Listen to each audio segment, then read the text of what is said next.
নমস্কাৰ বন্ধু বান্ধৱীসকল, আপোনালোক সকলোকে মোৰ চেনেলটোলৈ পুনৰবাৰ স্বাগতম জনাইছোঁ। আৰু আজি মই বনাবলৈ লৈছোঁ কাৱৈ মাছৰ ভজা চাটনি। আহকচোন এতিয়া মাছখিনি ভাজি লওঁ। এইখিনি মাছখিনি মই আধা ভজা কৰি লৈছোঁ। আৰু যদি ভিডিঅ'টো চাই ভাল লাগে তেন্তে লাইক, কমেণ্ট, শ্বেয়াৰ আৰু ছাবস্ক্ৰাইব কৰি দিব। এতিয়া ইয়াত কি লৈছোঁ চাই লওঁ আহক। এইফালে নহৰু লৈছোঁ কেইটামান, ভোট জলকীয়া লৈছোঁ, নিমখ আৰু পিনে পিঁয়াজ লৈছোঁ, গোটা পিঁয়াজ দুটা মিহি মিহিকৈ কুটি লৈছোঁ। আৰু এতিয়া এইখিনি পিচিব মায়ে।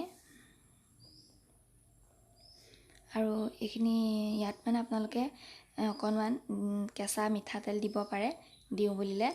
আৰু জ্বলাটো নিজৰ আন্দাজ মতে দিব পাৰিব কিমান জলকীয়া খায়। আৰু এইখিনি এতিয়া পিচি হৈ গ'ল। চাওকচোন কিমান ধুনীয়া লাগিছে দেখি। আপোনালোকে চাটনিটো বনাই পেলাই খাই চাব, তাৰ পৰা মোক কমেণ্ট কৰি জনাব কেনেকুৱা লাগিলে।